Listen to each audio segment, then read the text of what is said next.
Hi hello എല്ലാവർക്കും നമ്മുടെ സുമി മുഫാസ് മനസ്സിലോട്ട് സ്വാഗതം. അപ്പം നമ്മുടെ ഇവർ വിവാഹിതരായാൽ എന്ന സീരിയലിൽ ഇന്നത്തെ ഒരു ഫുൾ വിശേഷം നമുക്ക് കേട്ട് നോക്കിയാലോ. എല്ലാവരും സുഖമായിട്ടും സന്തോഷമായിട്ട് ഇരിക്കണമെന്ന് കരുതുന്നു. എല്ലാവർക്കും നല്ലൊരു ശുഭദിനം പറഞ്ഞുകൊണ്ട് തന്നെ ഇവർ വിവാഹിതരായാൽ എന്ന സീരിയലിൻ്റെ ഇന്നത്തെ എപ്പിസോഡ് വിശേഷം നമുക്ക് കേൾക്കാം. അപ്പം നമ്മുടെ ഭൂമിജ ഒരു ചായയായിട്ട് നേരെ പോലീസ് സ്റ്റേഷനിൽ ചെല്ലുമ്പോൾ അവിടെ നിൽക്കുന്ന CI ആരാണെന്ന് അന്നേരമാണ് തിരിഞ്ഞു നോക്കുമ്പോൾ കാണുന്നത്. ഇയാളാണോ CI എന്ന് ഇങ്ങനെ അന്താളിച്ച് നമ്മുടെ ഭൂമിജ നിൽക്കുകയാണ്. അപ്പോഴത്തേക്കും നമ്മുടെ CI ഷടാപ്പ് പറഞ്ഞ് തിരിഞ്ഞ് നോക്കണതും നമ്മുടെ ഭൂമിജയാണ്. നീയോ ഇവിടെ എന്താടിയെന്ന് ചോദിക്കുക. ഇത് എന്നൊക്കെ പറഞ്ഞിട്ട് ഭൂമിജ കിടന്ന് പെട്ടെന്ന് കണ്ടപ്പോൾ ഒരു ഇതായിപ്പോയി. പോലീസല്ലേ, അപ്പം സാധാ എടാ നീയോ എന്നൊക്കെ ചോദിച്ച് സംസാരിച്ചായിരുന്നു. പക്ഷേ പോലീസ് വേഷത്തെ ഒരു CI ആയിട്ട് കണ്ടപ്പോൾ ഭൂമിജയുടെ ഒരു പേടി അങ്ങനെ ശരിക്കും ഭൂമിജയ്ക്ക് പേടിയായിപ്പോയി കേട്ടോ. അപ്പോൾ കൈയിരുന്ന ചായയൊക്കെ തെറിക്കണം. അപ്പം ഇറങ്ങിപ്പോയി ഇവിടെ നിന്ന് പറഞ്ഞു, ദേഷ്യപ്പെട്ടു കേട്ടോ അജയ്. അപ്പോഴേക്കും ഭൂമിജയുടെ കയ്യിൽ ആ ചായ മൊത്തം തെറിച്ച് അജയുടെ യൂണിഫോമിലോട്ട് വീഴാണ്. അപ്പോൾ ആ സീനൊക്കെയാണ് നമ്മൾ കണ്ടു നിർത്തിയിരിക്കുന്നത് അല്ലേ. അപ്പോൾ പിന്നെ അത് കഴിഞ്ഞ് പിന്നീട് കാണിക്കുന്നത് നമ്മുടെ സൗഭാഗ്യപുരം വീട്ടിലോട്ട് നമ്മുടെ അമ്മയെ കാണാൻ വേണ്ടി, സൗഭാഗ്യ അമ്മയെ കാണാൻ വേണ്ടിയിട്ട് നമ്മുടെ സത്യദാസ് വരെയാണ്. സത്യദാസിനെ കുറിച്ച് പറയുകയാണെങ്കിൽ ജീവിതത്തിൽ എന്തൊക്കെയോ വിലപ്പെട്ട കാര്യങ്ങളൊക്കെ നഷ്ടപ്പെട്ട ഒരു വ്യക്തിയായിട്ടാണ് ഇൻട്രൊഡ്യൂസ് ചെയ്യണത്. നമ്മുടെ അജയുടെ വല്യമ്മാവനാണ്. അപ്പം നേരത്തെ കാണിച്ചായിരുന്നു അജയും വല്യമ്മാവനും തമ്മിൽ മീറ്റ് ചെയ്യുന്ന ഒരു സീൻ കഴിഞ്ഞ എപ്പിസോഡിലുണ്ടായിരുന്നു. അപ്പോൾ സത്യദാസ് വന്ന് അമ്മയുടെ അനുഗ്രഹമൊക്കെ മേടിക്കുന്നുണ്ട്. അപ്പം നമ്മുടെ പിന്നെ സൗഭാഗ്യമ്മ പറയുന്നുണ്ട്, സംഗീത അടുത്തിരിപ്പുണ്ട്, ഞാൻ ചില തീരുമാനങ്ങളൊക്കെ ഈ കുടുംബത്തെ എടുക്കുകയാണ്, അത് ഞാൻ നിങ്ങളെയൊക്കെ അറിയിക്കണം എനിക്ക് എന്നൊക്കെ ഇങ്ങനെ അമ്മ പറയുന്നുണ്ട്. അപ്പം നമ്മുടെ സത്യദാസിൻ്റെ അടുത്ത് ചോദിച്ചു, നിൻ്റെ ഒരു റോൾ മോഡലാണ് അജയ് എന്ന് പറഞ്ഞു. പക്ഷേ നിൻ്റെ സ്വഭാവം അവൻ എന്തായാലും ഇപ്പോഴത്തെ സ്വഭാവം അവന് വേണ്ട. പണ്ടത്തെ കാലത്ത് സത്യസന്ധതയ്ക്കും നീതിക്കും വേണ്ടി പോരാടിക്കൊണ്ടിരുന്ന ഒരു പോലീസ് ഉദ്യോഗസ്ഥനായിരുന്നു സത്യദാസ്. പക്ഷേ ഇപ്പോൾ എല്ലാം ജീവിതത്തിൽ എന്തൊക്കെയോ വലിയ വലിയ സംഭവങ്ങൾ നഷ്ടമായതിൻ്റെ ആ ഒരു ഇതാണ് കാണിക്കുന്നത്. അപ്പോഴാണ് പുള്ളി പറയണത്, ഞാൻ എന്താ അമ്മ എൻ്റെ ജീവിതത്തിൽ എനിക്കുള്ളത്, എൻ്റെ ഭാര്യ അച്ചാന്ന് പറഞ്ഞ് എപ്പോഴും തോളത്ത് ചാടിക്കയറുന്ന എൻ്റെ മകൾ, എനിക്കെല്ലാം പോയില്ലേ അമ്മേ എന്ന് പറഞ്ഞിട്ട് ഇങ്ങനെ സങ്കടപ്പെടണം. എനിക്കതൊന്നും താങ്ങാൻ പറ്റുന്നില്ല, അതുകൊണ്ടാണ് മദ്യപിക്കുന്നതെന്നുള്ളത് ഇങ്ങനെ പറയുന്നുണ്ട്. അതൊക്കെ കേട്ടിട്ട് സൗഭാഗ്യമ്മയ്ക്ക് വല്ലാത്തൊരു സങ്കടം തോന്നി. തൻ്റെ മകനല്ലേ, മൂത്ത മകനാണ്, അവൻ്റെ ജീവിതത്തിൽ ഇത്രയും പാളിച്ചകൾ വന്നല്ലോ എന്നൊക്കെ ഉള്ളൊരു വിഷമത്തിൽ ഇങ്ങനെ ഇരിക്കുകയായിരുന്നു. ആ സമയത്ത് സത്യദാസിൻ്റെ ഈ സങ്കടങ്ങൾ പറഞ്ഞുകൊണ്ടിരുന്നപ്പോൾ നമ്മുടെ ഭവാനി വരെയാണ്. ഓരോരുത്തരും ഇവിടെ അവരവരുടെ നഷ്ടങ്ങളെ കുറിച്ച് ഓർത്താണ് സങ്കടപ്പെടുന്നത്. എന്നാൽ മറ്റുള്ളവരുടെ നഷ്ടപ്പെടുത്തിയതിനെ കുറിച്ചുള്ള സങ്കടം ആരും പറയുന്നില്ല. എനിക്ക് എൻ്റെ ഭർത്താവിനെ നഷ്ടപ്പെട്ടു, 22 വർഷമായി. എൻ്റെ അഞ്ജനയ്ക്ക് അച്ഛനില്ലാണ്ടായിട്ട് 22 വർഷത്തോളം ആയിട്ടുണ്ട്.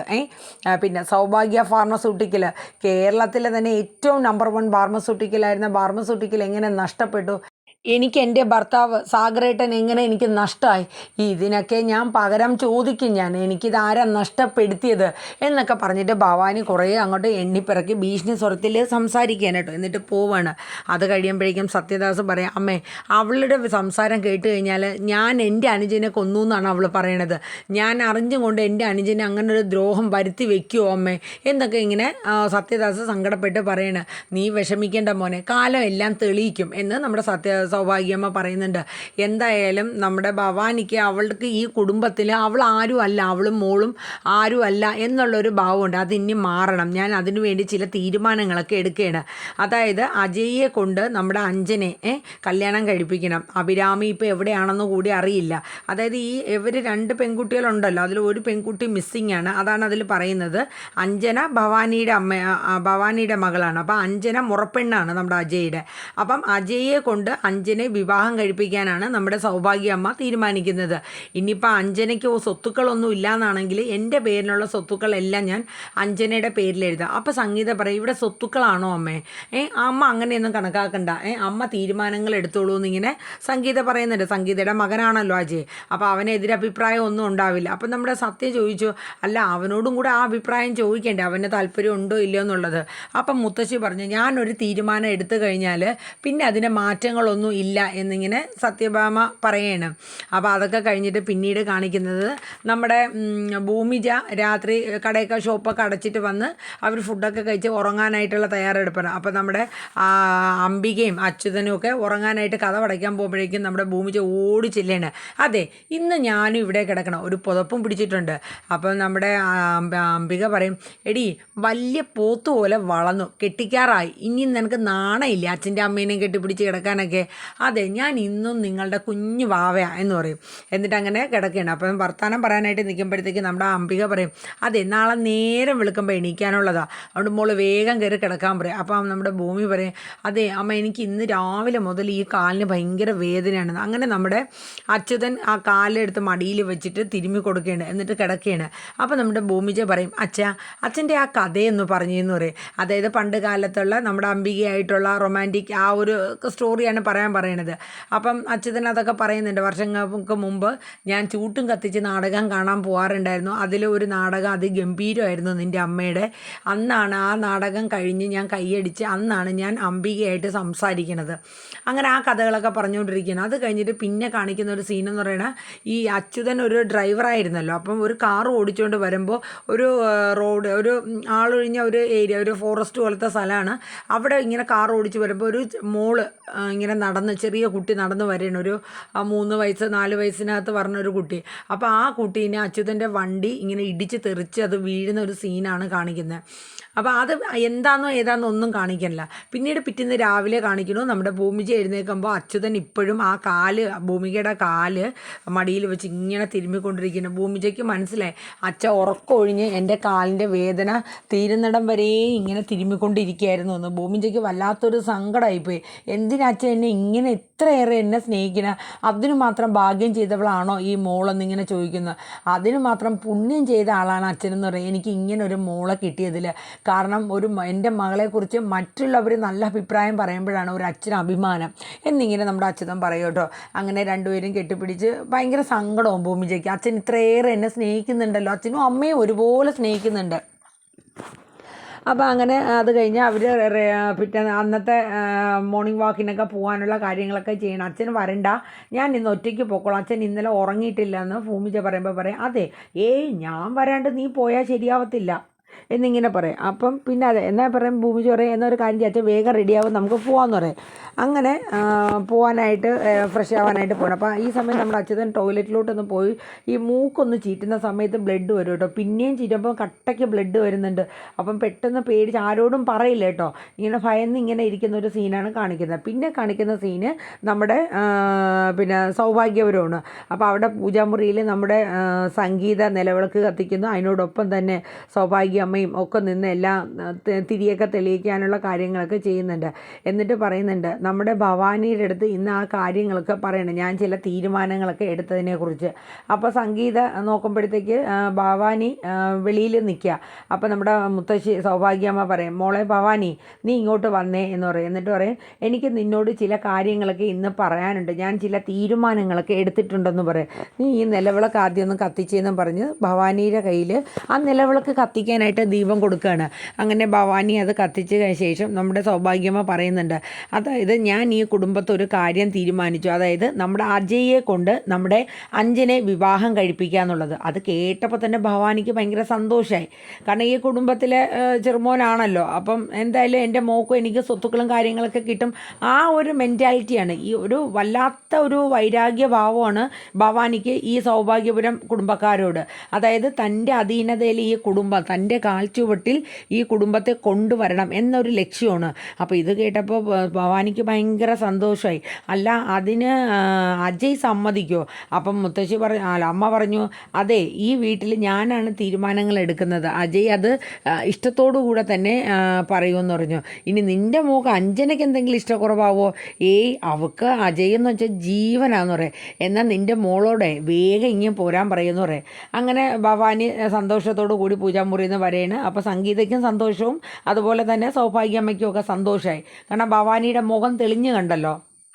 എന്നിട്ട് പുറത്തിറങ്ങി വന്ന ശേഷം ഭവാനി മനസ്സുകൊണ്ട് പറയുന്നതാണ്, എൻ്റെ മകൾ വലതുകാല് വെച്ച് ഈ സൗഭാഗ്യപുരം പടി ചവിട്ടുമ്പോൾ അത് നിങ്ങൾ എൻ്റെ മുന്നിലുള്ള, അതായത് എൻ്റെ മുന്നിൽ നിങ്ങളെ മുട്ടുകുത്തിക്കുന്നതിൻ്റെ ആദ്യ ചുവടുവയ്പ്പാണ് എന്ന് പറയും. കാരണം ഭയങ്കര ഒരു ദേഷ്യമാണ്, എന്തൊക്കെയോ വൈരാഗ്യങ്ങൾ വർഷങ്ങളായിട്ട് മനസ്സിലിട്ട് അങ്ങനെ തീരുമാനിക്കുന്ന കാര്യങ്ങളാണ്. ഭവാനിക്കൊരു വല്ലാത്ത ദേഷ്യമാണ്. പക്ഷെ അതൊന്നും പുറത്ത് പ്രകടിപ്പിക്കേണ്ടാണ് ഈ തറവാട്ടിൽ ഭവാനി നിൽക്കുന്നത്. അത് കഴിഞ്ഞ് പിന്നീട് കാണിക്കുന്നത് നമ്മുടെ ഭൂമിജയുടെ ടീ ഷോപ്പിൽ അമ്മയൊക്കെ ആയിട്ട് നിൽക്കും. അവിടെ കുറേ ആൾക്കാർ വരുന്നുണ്ട്, അവർക്ക് ചായ കൊടുക്കുന്നുണ്ട്. പിന്നെ അതിലേതോ ഒരു ചേച്ചിക്ക് എന്തോ പരാതി അതൊക്കെ എഴുതി കൊടുക്കാനായിട്ട് നമ്മുടെ ഭൂമിജ പോവുകയാണ്. അപ്പം ഭൂമിജ അങ്ങനെയൊക്കെയുള്ള കുറേ നല്ല കാര്യങ്ങളൊക്കെ ചെയ്തു കൊടുക്കുന്നുണ്ട് കേട്ടോ. ചില നമ്മൾ കണ്ടിട്ടില്ല, അക്ഷയയിലൊക്കെ നമുക്ക് ഇങ്ങനെ പഞ്ചായത്തിലൊക്കെ ചെല്ലുമ്പോൾ നമുക്ക് ഇങ്ങനെ ഓരോ ഇത് അപേക്ഷ എഴുതി തരാനൊക്കെ, അതുപോലെ ഭൂമിജ ഓരോരുത്തർക്ക് അങ്ങനെ ഒരു സഹായം ചെയ്തു കൊടുക്കും കേട്ടോ. അങ്ങനെ അതൊക്കെ ചെയ്തു കൊടുത്ത് ഇങ്ങനെ ഇരിക്കുന്ന സമയത്താണ് നമ്മുടെ അജയ് വന്നിറങ്ങുന്നത്. അജയ് നോക്കുമ്പോഴത്തേക്ക് ഈ ടീ ഷോപ്പിൻ്റെ സൈഡിലായിട്ട് പോലീസ് സ്റ്റേഷൻ എന്നൊരു ബോർഡ് വെച്ചേക്കാണ്. അജയ് അപ്പോൾ വണ്ടിയിൽ നിന്ന് ഇറങ്ങി നേരെ ടീ ഷോപ്പിലോട്ട് വരികയാണ്. എന്നിട്ട് ഇതിൻ്റെ ഓണർ ആരാന്ന് ചോദിക്കുക. അപ്പോൾ നമ്മുടെ അംബിക പറയും മോളാണ് സാറേ, അപ്പം വിളിക്കാൻ പറയാം. അങ്ങനെ വിളിക്കുമ്പോൾ ഭൂമിജ വരും. എന്താ സാറേ എന്ന് ചോദിക്കും. അല്ല ഈ എഴുതിയിരിക്കുന്നത് എന്താണെന്ന് ചോദിക്കും. അല്ല സാറിന് വായിക്കാൻ അറിയില്ല, ഇനി അറിയില്ലെങ്കിൽ ഞാൻ വായിച്ചു തരാം. പോലീസ് സ്റ്റേഷൻ ഇതെന്തിനാണ് ഇവിടെ വെച്ചേക്കണം, പിന്നെ അതെന്നാന്ന് ചോദിക്കും. പോലീസ് സ്റ്റേഷൻ ചൂണ്ടിയിട്ട് അതെനിക്കറിയില്ല, ഇത് റോഡിൽ നിന്ന് വരുന്ന ആൾക്കാർക്ക് കാണാൻ വേണ്ടി പോലീസ് സ്റ്റേഷൻ ഇവിടെയാണെന്ന് കാണിക്കാൻ വേണ്ടിയിട്ട് താഴെ ഞാനൊരു ആരോ മാർക്ക് കാണിച്ചിട്ടുണ്ടെന്ന് പറയാം. ചെറിയൊരു ആരോ മാർക്ക് താഴെയും കാണിച്ചിട്ടുണ്ട്. അങ്ങനെ നമ്മുടെ ഭൂമിജ വലിയ ആളായിട്ട് നെളിഞ്ഞിങ്ങനെ പറയും കേട്ടോ. അതെ ഇന്ന് തന്നെ ഇപ്പം തന്നെ ഈ ബോർഡ് അവിടെ നിന്ന് അഴിച്ചു മാറ്റണം, കണ്ടിടത്ത് വെക്കാനുള്ളതല്ല പോലീസ് സ്റ്റേഷൻ എന്ന് എഴുതിയ ബോർഡ്. അതെ സാർ എന്തൊക്കെ പറഞ്ഞിരുന്നാലും ഇത് ഞാൻ മാറ്റത്തില്ല, ഇനി എന്തൊക്കെ പ്രശ്നം വന്നാലും എന്ന് പറഞ്ഞ് ഭൂമിജ വെല്ലുവിളിക്കും കേട്ടോ. അപ്പോൾ അജയിന് ദേഷ്യം വരും. അജയ് പറയും ഞാൻ നിന്നെ എടുത്തോളാം എന്ന് പറഞ്ഞിട്ട് പോവാണ്. അപ്പോഴേക്കും നമ്മുടെ അംബിക വന്നിട്ട് പറയും എൻ്റെ പൊന്നു മോളെ എന്തായാലും ഈ ടീ ഷോപ്പ് നീ മിക്കവാറും ഇവിടെ നിന്ന് പൊളിച്ചടുക്കി കൊണ്ടുപോകേണ്ടി വരും. അതെന്താ അമ്മ അങ്ങനെ പറഞ്ഞത്? അല്ല നീ കാണിക്കണ ഓരോ കന്നന്തരങ്ങൾ അങ്ങനെയാണ്, അതങ്ങ് അഴിച്ചു മാറ്റിയാൽ തീരാവുന്ന പ്രശ്നമല്ലേ മോളെ ഭൂമി എന്ന് പറയും. അമ്മ എന്തൊക്കെ പറഞ്ഞാലും ഞാൻ മാറ്റില്ല എന്ന് പറയും. അപ്പോഴേക്കും നമ്മുടെ പോലീസ് സ്റ്റേഷനിൽ നിന്ന് ഒരു 3-4 പോലീസുകാർ വരും. സാറ് പറഞ്ഞു വിട്ടിട്ട് വന്നതാ ഇത് അഴിച്ചു മാറ്റണമെന്നും പറഞ്ഞു, ഈ പോലീസ് സ്റ്റേഷൻ എന്ന് എഴുതിയിരിക്കുന്ന ബോർഡ് അഴിച്ചു മാറ്റണമെന്ന്. പക്ഷെ ഭൂമിജ ഭൂമിജ പറഞ്ഞു ആരെന്തൊക്കെ പറഞ്ഞിരുന്നാലും സമ്മതിക്കില്ല. അവരൊരു ലാഡറൊക്കെ എടുത്തുകൊണ്ടാണ് വന്നത്. അപ്പോഴേക്കും ഭൂമിജ അവിടെ 2 കൈയും വെച്ച് തടഞ്ഞു നിൽക്കും കേട്ടോ. ആ സമയത്ത് ഈ പോലീസുകാർ ചെന്ന് പറയുമ്പോഴത്തേക്ക് അജയ് ഇറങ്ങി വരികയാണ്. അജയ് ഇറങ്ങി വന്നിട്ട് ഭൂമിജയുടെ അടുത്ത് ചോദിക്കുന്നുണ്ട് ഇതെങ്ങനെ അഴിച്ചു മാറ്റണമെന്ന് ഞാൻ കാണിച്ചു തരാമെന്ന് പറഞ്ഞ് ഉള്ളൊരു സീനാണ് ലാസ്റ്റായിട്ട് കാണിക്കുന്നത്. അപ്പോൾ എന്തായാലും നമുക്ക് നോക്കാം ഇവർ വിവാഹിതരാകുന്നതിൽ ഇനി എന്തൊക്കെ സീനാണ് നടക്കാൻ പോകുന്നതെന്നും ഭൂമിജയും അജയും തമ്മിൽ ഇനി വല്ല പ്രശ്നങ്ങളൊക്കെ ഉണ്ടാവുമോ, പിന്നെ അതുപോലെ തന്നെ നമ്മുടെ അഞ്ജനയുടെയും അജയുടെയും വിവാഹം നടക്കുമോ. പിന്നെ ഇതിൽ ഏറ്റവും ഭയങ്കര ട്വിസ്റ്റായിട്ട് തോന്നുന്നത് നമുക്ക് ഈ ഭൂമിജ ശരിക്കും ആരാണെന്നോ ഈ ഭൂമിജ അംബികയുടെ അച്ചുവിൻ്റെ സ്വന്തം മകളല്ല എന്നുള്ള കാര്യം ഉറപ്പാണ്. അപ്പോൾ ആ കുഞ്ഞിനെ ഇവർക്ക് എവിടെ നിന്ന് കിട്ടി, ഇനി ഈ കുഞ്ഞാണോ നമ്മുടെ സത്യദാസിൻ്റെ കുഞ്ഞെന്തോ കുഞ്ഞിനെ കുറിച്ചൊക്കെ ഇങ്ങനെ കാണാണ്ടില്ല എന്നൊക്കെ പറയുന്നുണ്ട്. നമുക്കതൊന്നും ക്ലിയറായിട്ട് അറിയില്ല. എന്തായാലും വരും എപ്പിസോഡുകളിലൂടെ തന്നെ നമുക്കതൊക്കെ മനസ്സിലാക്കാം അല്ലേ. അപ്പോൾ എല്ലാവരും നമ്മുടെ വീഡിയോസൊക്കെ ഒന്ന് മുഴുവനായിട്ട് കേൾക്കുക, ലൈക്ക് അടിക്കുക, സപ്പോർട്ട് ചെയ്യുക. നമ്മുടെ ചാനൽ ആദ്യമായിട്ട് വരുന്നവരാണെങ്കിൽ നമ്മുടെ ചാനലൊന്ന് സബ്സ്ക്രൈബും ചെയ്യുക. അപ്പോൾ നല്ലൊരു ശുഭദിനം പറഞ്ഞുകൊണ്ട് നിർത്തുന്നു. ഇവർ വിവാഹിതരായാൽ നാളെ കാണാം. ഇനി ടാറ്റാ ബൈ ബൈ.